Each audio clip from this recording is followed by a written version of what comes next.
To Conversations for Lent. We are so excited that you are joining us online and in the room.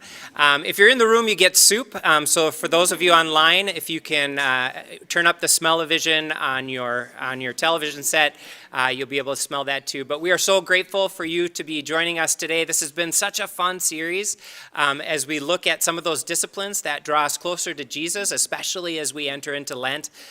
This week, we have a special guest once again. Her name is Tina Williams. Tina Williams is going to be joining me in a conversation about giving and giving as a form of discipline that connects us closer to God. And so I thought maybe it would be fun to start out with where I remember first meeting you. So we were just talking about this before we started. I remember meeting Tina long before kids and families and all that kind of stuff. We were at a young adult retreat. Yes, I was a young adult once, and we were at a young adult retreat, and I think I was dating my now wife, so we're probably talking like 24 years ago. So welcome, Tina. Thank you for joining us. Why not to kick things off, why don't you tell us just a little bit about yourself and maybe how you came to be a part of Around Here and that part of your story. I came to Redeemer through Annette Beesman. She invited me a long time ago to teach a class, what was that, 101 class? Finance 101? No. Or, I don't remember. I don't know. Anyway, she asked us to teach a class, and so I taught a class here. I went to a different church, and then eventually my parents came, I came, my sister came. So I've been here since about the year 2000. I am married. I have 6 kids. Yeah. Awesome. Fantastic. Well, why don't we just jump right in? You know, I know that this particular topic for a lot of people can be a little bit like making the connection between giving and spiritual discipline and spiritual practice can be hard for some people. And so, you know, just as you think about giving and the position that it holds in your life and how it plays out, how do you understand that connection between giving as a practice and the spiritual discipline or spiritual practice of giving? I would say for me, it's pretty easy to give. I grew up in a giving family, so my mom gave when she was a single parent with my sister and I, so I always intended to give. So I've been giving probably for 30 years. Fantastic. You know, I know you had some pretty significant experiences in your life around giving. Is there one that you remember being especially influential growing up or as part of your history as how it relates to how you feel and how you move in giving today? I think probably when I first started giving. So when I was in college, I made about $500 a month, so I would say I was pretty broke. And I decided to tithe, so I gave my $50 a month. So it really doesn't matter if you have $450 or $500 a month. I was broke either way, and I could still afford everything. Like, it didn't change my life one bit. And so that was, I would call it a positive experience, so that I just kept doing that. Yeah, and I think too when we start out, that's always kind of the hardest, right? Yep. You know, starting something new or working from beginnings that are challenging are always going to be challenging. When you think of people starting to give or starting to think about giving, what are the practices that people can establish that really help them to position their lives towards giving? I think like anything, because it's a discipline, I always tell people like pick a dollar amount or pick a percent. So if you want to start really, really small, say I'm going to commit $5 a month, I'm going to commit $20 a month to giving, or I'm going to commit 1% or 0.5%. Just pick something, stick to it, and see how that feels. Yeah. So start with like the manageable. It's like, we've talked about in some of the other conversations, some of the ideas about, any type of practice that you start, right? If you're going to get on a weight loss plan and I'm going to stop eating for this week, and that obviously isn't sustainable. And so it's those incremental places that you go that really help you establish those. And when you think about some of the systems and practices that you have around this discipline of giving, what are the practices and systems that have been particularly helpful for you? For me, I always give immediately, I would call it, and then systematically. So back in the day, you used to write a check. So Yeah. I would give as I was paid. So then I would, I had either that dollar amount or that percent, so I was giving that percent. And then over time, now there's automated giving, so now I don't even mail a check or give a check or drop it off. It's an automatic withdrawal, an automatic payment. So for me, having it automated Yep. is very easy. How about in the practice side of giving? I know that when we were kind of talking beforehand, you said that there are certain like ways of thinking about the numbers involved, whether it be percentages or that have helped you kind of grow into where you are today. Tell us a little bit about that practice that you've worked through. Well, so I originally started out tithing, and that was when I was in college, and I had no money. Then I graduated college, and then I would say I had money, I had real bills, and then I would say I couldn't afford to tithe. Yeah. So I said, I'll start at 2%, and then I'll ratchet a percent every year as I get raises until I hit 10%. That was my goal. And then I also made a deal with God, because that's how I am. And I said, oh, but if I ever make this amount of money, that's so much, I'll just tithe instantly. And about 6 or 7 months after I said that, I got that raise and that promotion. And so then I had to jump from 2% to 10%, and that raise didn't cover the difference of that. So I just did that. And then I've changed since then. But then that's where I hit that 10% again in my early years, before I was 30. And when you're moving up, or when you were considering that moving up by a percentage point, was that your methodology to say, yeah, that always seems bite-sized, that always kind of plays into that? Was that helpful, that thought process? I know that you ended up getting the raise and being able to jump right to that 10%, but has that been helpful in your mindset towards giving? Yeah, my mom always raised me, both for saving and for giving, to split your raise with yourself. So if you get, whether it's $1 or a percent, if you get a $10 raise, you're going to split it. You're going to keep 5 and then give 5 or invest 5 or something like that. So it was that same concept of, well, every year I get a raise, I will split the raise in a percent. So Yeah. And it's so amazing, as we were talking in preparation, to hear kind of some of the amazing ways that you've been able to move in this. But for somebody who's just starting out, whether it be considering the practice of giving, what's something that they might not expect once they start this practice of giving that you've seen in your life that you can say, hey, going down the road, this is something that you might not expect but has been a real blessing to me? I would say you won't expect how good it feels to give away what you have. And I don't think you'll expect the way you'll be blessed. And it might not be raises and things like that. It might be your car never broke down. The bills never came.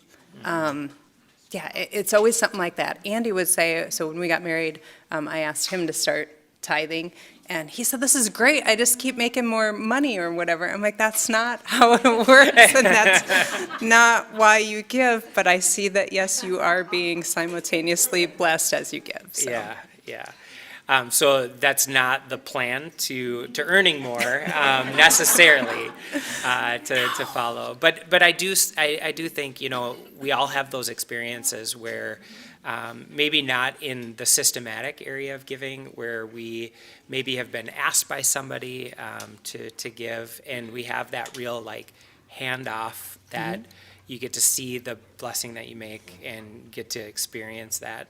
One of those things, I used to work at a recruiting firm that was kind of downtown in Minneapolis. And part of that drive downtown brought me by a lot of intersections where there were consistent people who would ask for money at different intersections. And I remember making a big plan. We had been, I was doing that and I was volunteering here, and one of the things that we had worked on here are some bags that you could give to people. And I remember driving down and having my bag all ready of, this is something that I can give, and being all excited about it. And I remember, so I pulled over and I walked up and I gave him this bag. And the look of disappointment on his face was just like, it broke my heart. I thought, no. I was so excited. I had planned this. I had prepared for it. And so because I recognized that, I started talking to him, and he's like, he goes, I don't mean to be ungrateful, but, money is a lot more helpful. And I was like, well, okay. And so I gave him some money, and we talked about it, and it was like, what a cool opportunity I had to learn about him as a person that I would have never had I not been determined to try and figure out a way to help or to give.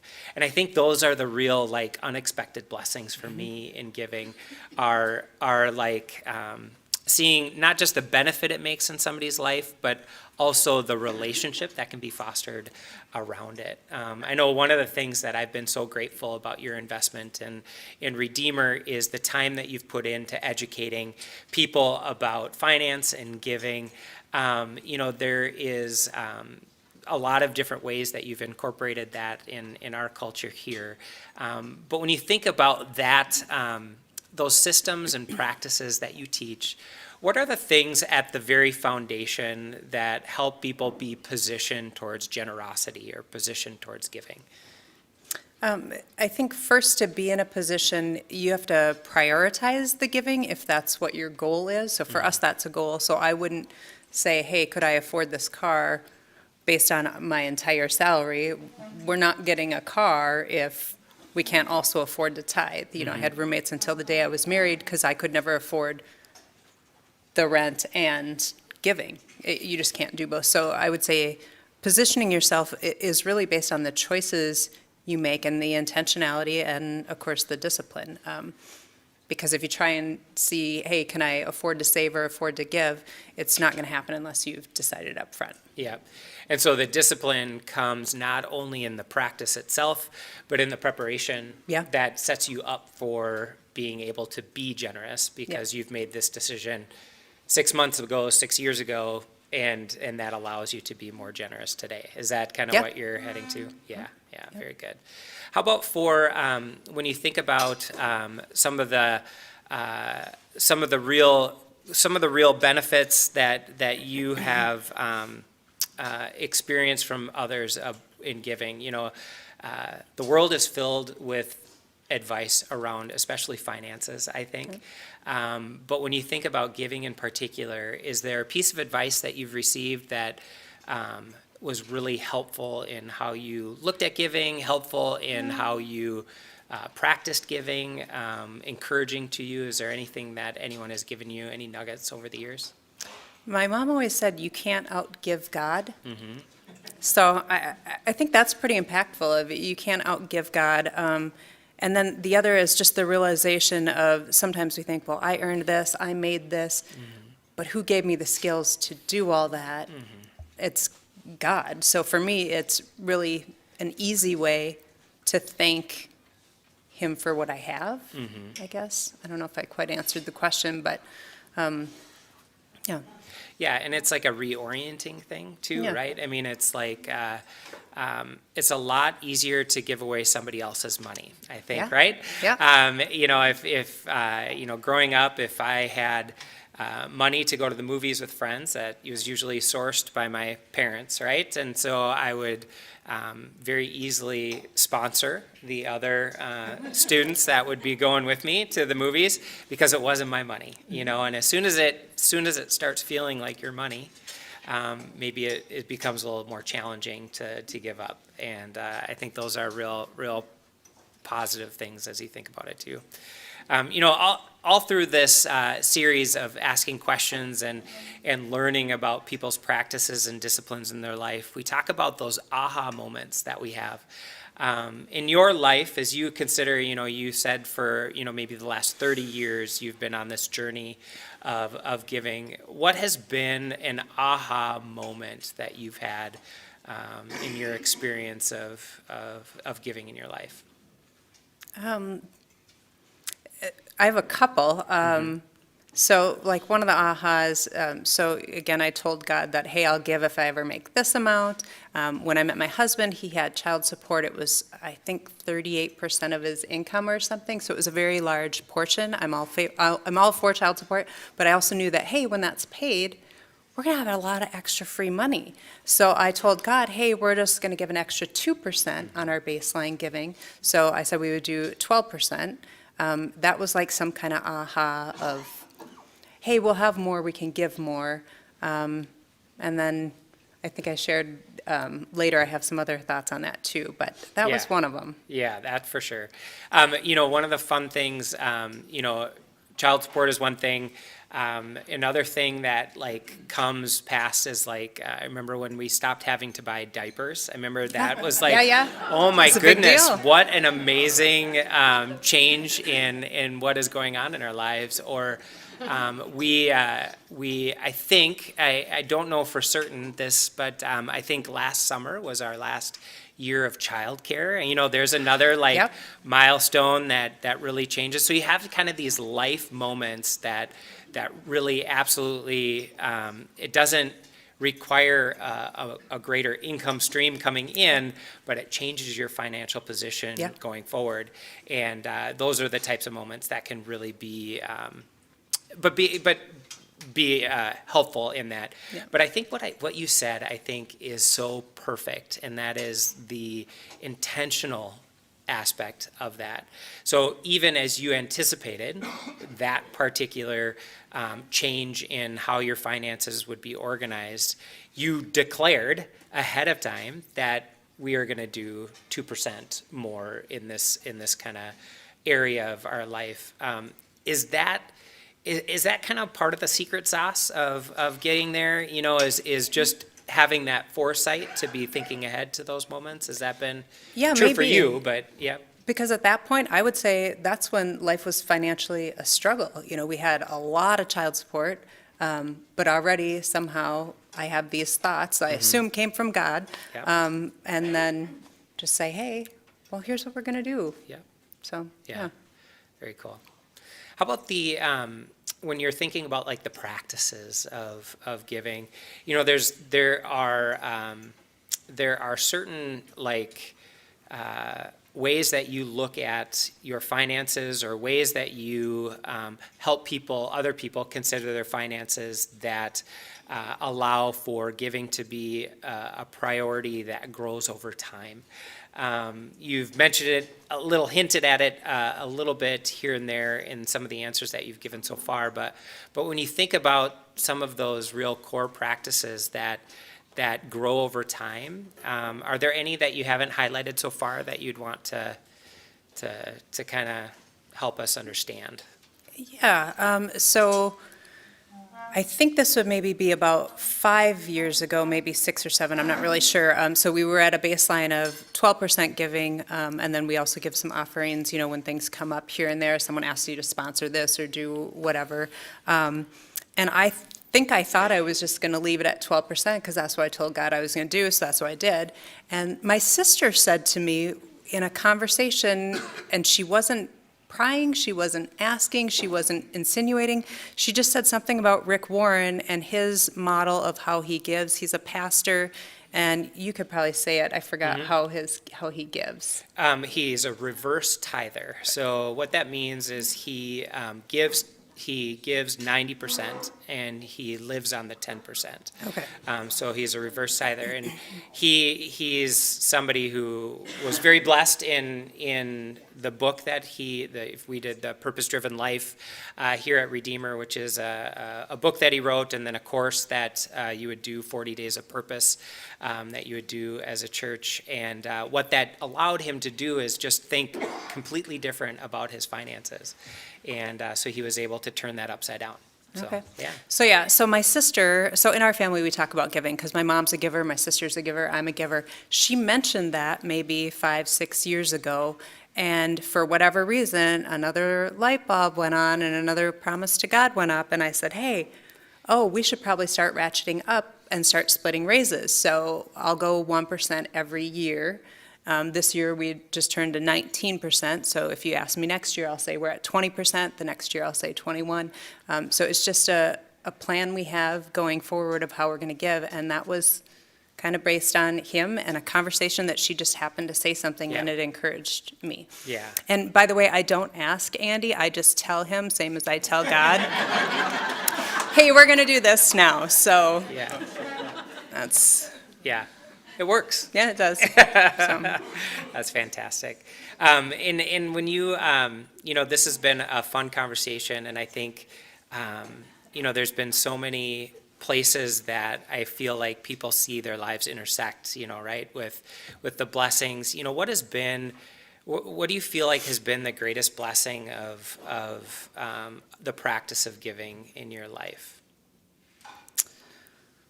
boy, I don't know. There's a lot of them. So we've just this past year decided what we give all that extra to, because we're not giving all of that to the church.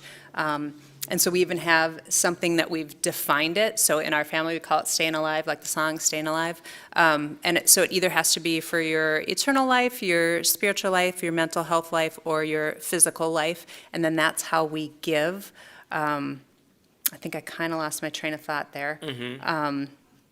And you have some guardrails too around that to help you, to help ensure that your intentions are being kind of looked at, and you've got some, boundaries that you approach that have been helpful in that area too. Is that right? Yeah. Yeah.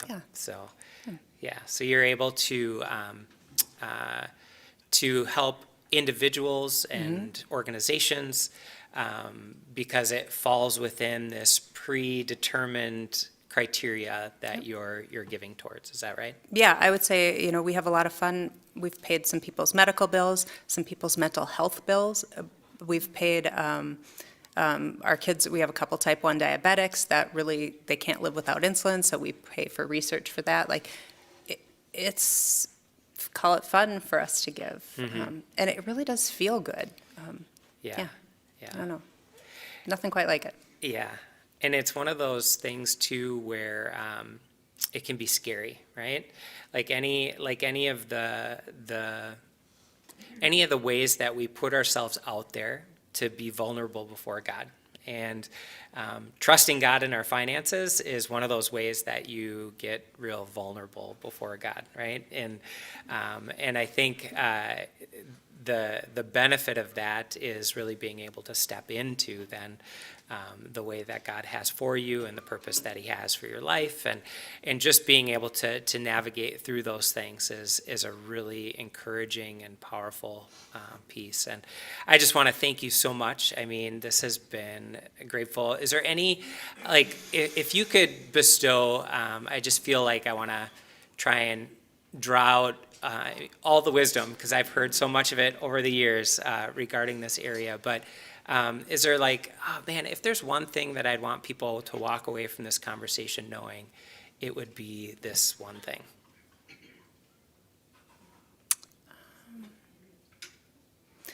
Let me think. Well, I'll say one Bible verse that I like. It's in Luke 12, verse 48, and it basically says, to whom much is given, much is expected. And I think that applies to everything, our finances, our time, teaching, spending time with God. I don't know. What would I say to everyone? Where would you put, as far as all the disciplines that you practice in your life, whether it be spiritual disciplines or other disciplines, in the difficulty level, where would you place giving? So you might be surprised by this. I would say it's the easiest thing you can do, because if you have it on auto pay, like, I don't spend any time doing this. I don't, it's harder to read your Bible than it is for money to just come out of your account, right? Yeah. The other 9% that we give, the 10 is just going to come out. The 9 we have to cut a check or think about or talk about. But it's easy. Yeah. And so I think, what a different perspective, right? A lot of people look at money and talk about money and talk about finances, and it can be an uncomfortable and scary topic. And I so appreciate that you can speak about it and be encouraging and to all of us, but also just in ways that you are wanting to make sure that you don't miss any of these. You can like or subscribe on either YouTube or Facebook, and you'll get a notification when these conversations are coming out so you won't miss the next one. So do please like and subscribe, and we will see you again next week.